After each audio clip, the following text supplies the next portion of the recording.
Recently, things have not been going well for me. Last year, my wife and I lost our 5-year-old son very suddenly. We didn't know how to handle it. I buried myself at work, staying out of the house for as long as possible, not even having the strength to talk to my wife. Everything reminds me that he's gone. A few months ago, my wife left to stay with her mother for a while, maybe forever. I can't blame her, but now it's just me in the house, completely alone. Most nights I stay at work until my boss literally orders me to go home. I always dread walking through the door, where there used to be the sounds of my wife coaxing her son to bed. There's only dust. That was until a few weeks ago when I got home close to midnight. I heard it before I even stepped inside. The home security system was blaring. The alarm had been tripped as if someone had broken in. Carefully, I made my way to the door, but it was still locked.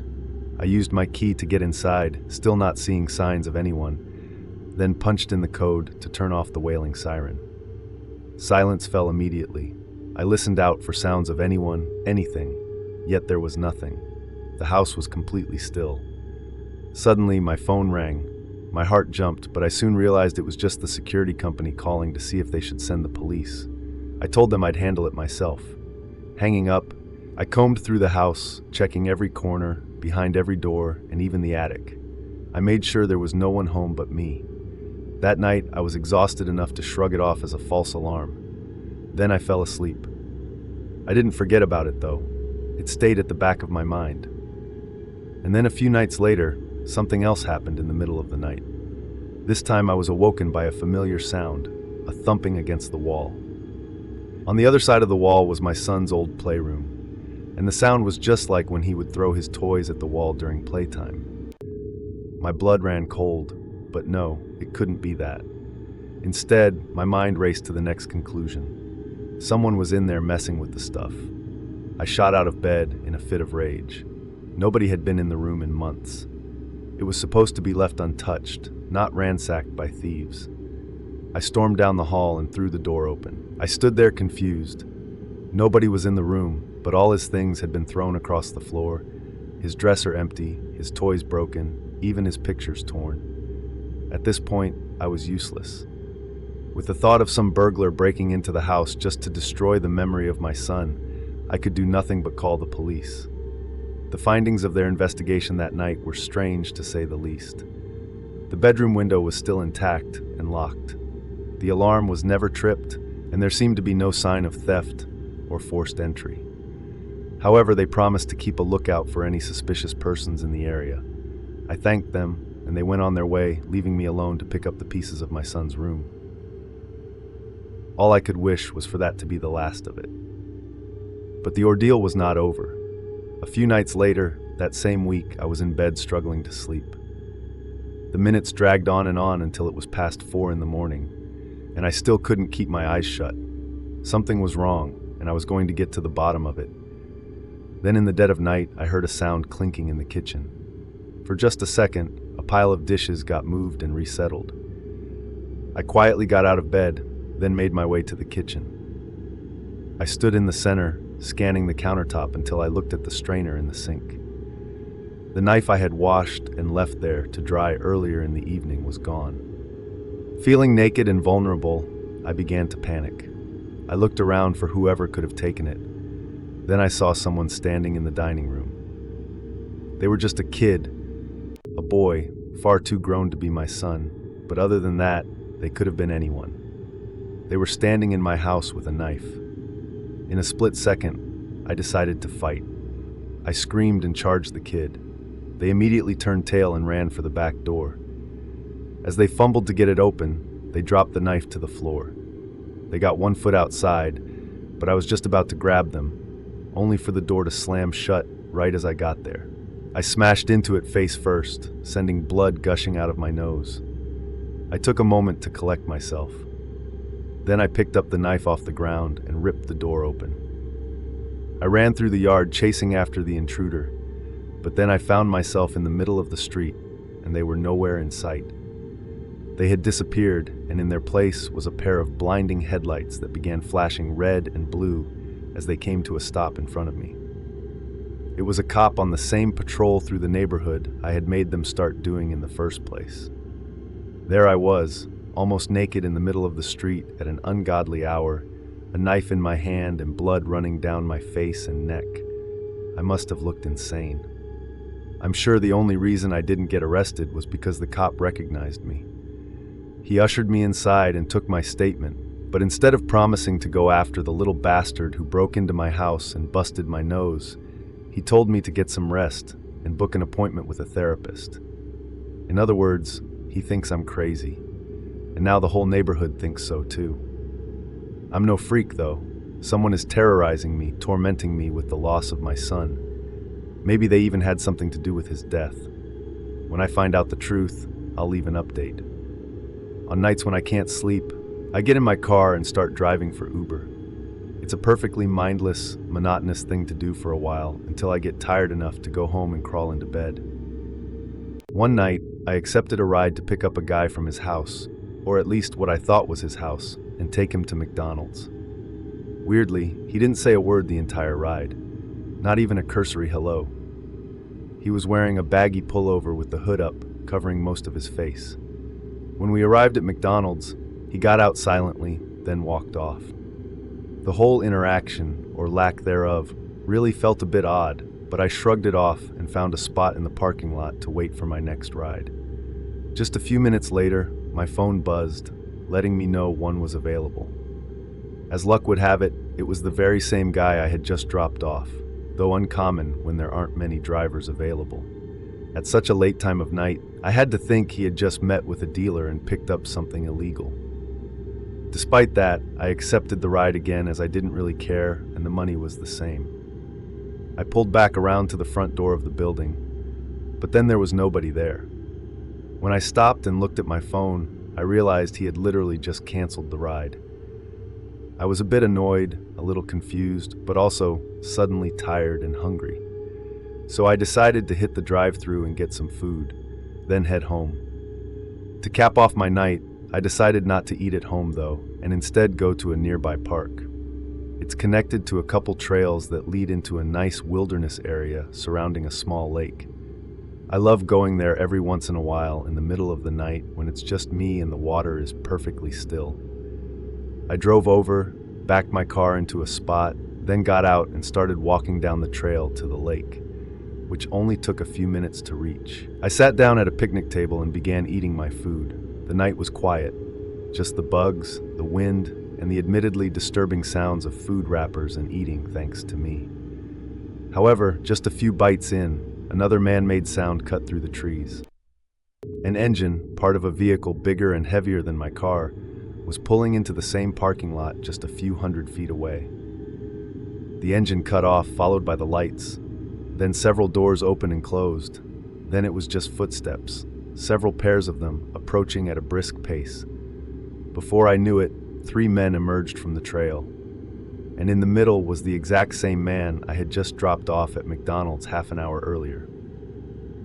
My heart started to race. I knew I'd been followed, but still. I was trying to come up with other reasons for them being there. Maybe he met up with some friends when I dropped him off and they were coming to smoke. Awkwardly, I stopped eating and stared at them. They came up to the table and surrounded the corner opposite to where I was sitting. When they didn't say anything amongst themselves or to me for a moment, I finally just stood up and started repacking my food, saying I'd let them have the table since it was the only one there. That's when the man I drove said something at last, looking at me. His face was heavily tattooed, and his piercing eyes betrayed the tone of his voice as he told me it was fine, that I could sit down with them. I didn't sit because they didn't sit either. Then he pulled something out of his pocket, a flask. He held it out to me, his arm stretched over the table, offering me a drink. I asked what was in it, but he didn't answer. They all just stared at me like they were waiting for me to put my arm out. At that moment, I looked over my shoulder for just a split second. I'd heard something. Another set of footsteps emerging from a different trail nearby directly behind me. I didn't give any time trying to figure out what they looked like or whether or not they were with these other men. I just ran. I dropped my food, ducked to the side, and ran. Immediately, all four of them started chasing after me. They kept shouting, "Stop, stop!" But I didn't listen. Hell no. I wasn't stopping. I sprinted for my life. I don't know how I gained as much ground on them as I did. It must have been my sheer panic. But I made it to my car well before they reached the parking lot. I got in and locked the doors. Then, right before I slammed the gas pedal, I realized I was looking at the back of the van they rode in on. I floored it, swerving on the spot and spraying mud in their faces right before they got to my car. Then I drove like a madman. I didn't stop speeding until I got back to my apartment complex, where I waited with the lights off for at least 20 minutes to make sure they hadn't followed me there before I went inside. I had lost them, if only by the skin of my teeth. It's been a few weeks since then, and I haven't stopped thinking about this. I have to think the whole Uber ride to McDonald's and the cancel return trip were all a setup to some sort of trap, but I don't know for what. Were they trying to rob me, kidnap me? Lord knows I'll never get a chance to ask them. I'm just glad I didn't decide to go straight home with my food. Otherwise, I would have led them straight to my apartment. One thing is for sure, driving Uber at night is no longer an option for me, as I never want anything like this to happen again. If all my friends hadn't been there to see it, nobody would have believed this ever happened. The night was supposed to be good fun without parents or teachers watching over us. My mom and my sister were going on a trip together over the weekend. Something about her sweet 16, but I didn't give a. All I cared about was the fact that I had the house to myself. So on the very first night they were gone, I invited all the guys to sleep over at my place. No rules, no limits. It was my house, so I didn't have to do anything but set up my Xbox in the living room. One guy brought snacks and pizza. Someone else scored a case of beer. And our most degenerate friend stole a nug of his dad's weed. We were all still lightweights back then, so that was more than enough. We chowed down all the food while trying to beat Halo 3 on Legendary. But before long, we were too cross-faded to progress, so we just started killing each other in Forge mode. It was a blast. Literally one of my favorite memories from being a kid. However, that same night also holds one of my most terrifying memories. Not just in my childhood, but of my entire life. It started around 2 a.m., and being in the suburbs, that meant we were the only house full of people who were still awake for miles. I think it was just me and the degenerate still playing Halo. As the other two guys were just laying around talking about random, in the middle of that quiet, chill moment, we suddenly heard a door slam. It came from upstairs, but it was so loud it made all four of us jump and look that direction. The two guys who were just about to pass out immediately started tweaking, saying my mom had secretly been hiding in the house and was about to kill us for using drugs. Of course, I didn't buy it, and neither did my degenerate friend. Nobody else was in the house but us. My heart was racing, though, and by the look on his face, I could tell his was, too. I knew the random sounds my house made at night. Sometimes the AC could pull a door closed, but never that fast, never that loud.